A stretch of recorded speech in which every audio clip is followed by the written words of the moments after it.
Hey, Paul here, and in this video, we're going to talk about the future of long-term care, nursing home, Medicaid eligibility planning. So I'm Paul Rabalais, I'm an estate planning attorney, and just a couple of housekeeping items before we begin. It looks like my lapel mic isn't working, so I'm going off my iPhone's audio. Hope the audio is acceptable. I'm going to be fast here, and I'm going to order a new microphone.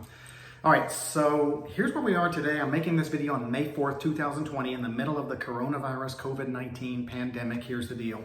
It appears, or it's been reported, that in the last 2 months, 17,000 nursing home residents have passed away just in the last 2 months. That is a whole bunch. It's something like 1/3 of the entire amount of fatalities that we've had in the United States. In addition to that, and I realize, look, this is a totally fictional piece, but it got me thinking about this stuff. Yesterday, I read, John Grisham's new book without spoiling it for you, and I realize it's an entirely fictional piece. It was just a story about how a less than above board group of nursing homes was using an unapproved drug to keep its dementia patients alive for months and years because there was some unapproved drug that just kept their heart rate going, while the nursing home collected thousands and thousands of dollars every month from every patient, either from the federal government, Medicare, Medicaid, or the patient's own resources. So that being said, and given the fact that our population is aging, and over the next 20 years, I read that our elderly population will go from 48 million to, in the year 2050, 88 million, from 48 million to 88 million elderly population. In 2050, heck, I'll be 85. If I'm still around, I'll be part of that elderly population at that time. We got some stuff we got to go over. Okay, so people, for the last 30 years, they've been coming into my law office and I have asked them, what do you want to make sure we address as getting a comprehensive estate planning legal program in place? One of the things that many of them tell me right out of the box is they tell me, if I get sick, I want to protect my money, I want to protect my real estate, I want to make sure it goes to my kids, I don't want everything drained if I go to a nursing home. And usually their thought process up until now has been something like, and they'll say something like, Paul, I don't want to go to a nursing home, I don't like nursing homes, but we never know what the future holds. I don't want to be a burden on my children. I just want to be prepared financially and legally just in case that happens. What can we do? And for 30 years, we've been helping people take advantage of the legal strategies that are available to help them protect what they have. Now, I think things are different.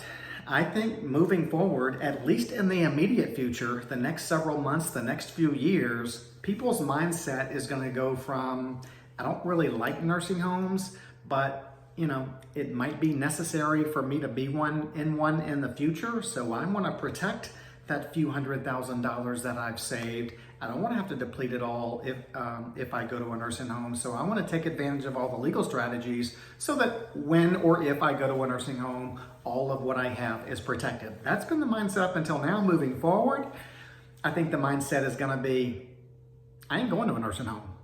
So we got to talk about, what's my solution to keep me out of the nursing home? I don't want to go on Medicaid. If I'm on Medicaid, it means I'm in a nursing home and I'm in one of those facilities and I don't want to be there. So I think what you're going to see moving forward, you're going to see a couple of things. You're going to see more elderly aging in place. Heck, the working generation is now using more technology at home. All the Zoom, all the tele stuff, medicine is using that. So certainly the seniors can use it to detect, and the elderly can use it so that more falls can be detected. Sleeping frequency can be monitored. Bathroom visits can be monitored. Even how often a person opens a refrigerator can be monitored these days. Relatively easy with technology. I think you're going to see that a lot to keep people in place where they are, because they don't want to go into one of these facilities where that virus spreads and people pass away. I think you're going to see a lot more generational living in the future. You're going to see the grandparents living with their children or with their grandchildren. It could be a win-win-win for everybody, because of course the care is better. The children, the grandchildren can keep an eye on the grandparents with their pensions, with their Social Security, with their resources. They can help contribute to the mortgages and living expenses of their children and their grandchildren.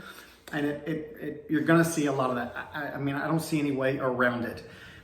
Now, the nursing homes are all going to continue to be full merely because our population, our elderly population, is going to double in the next 20 years. Even if they build no more nursing home facilities, I got to think the nursing homes are still going to be busy.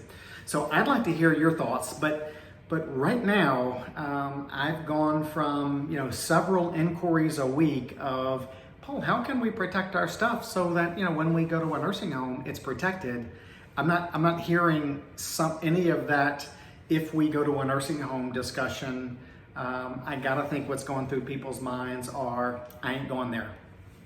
Love to know your thoughts in the comments below. Make them legible, constructive, proofread. Hit the like button, hit the subscribe button and the notification bell. That way you don't miss anything. And we'll see how things move forward from here. Thanks again, tolerating the audio. Look forward. We'll see when Amazon can get me a new microphone. May take a few weeks. Amazon, I understand their deliveries are kind of slow these days for this kind of stuff. We'll see you next time. Y'all have a great day.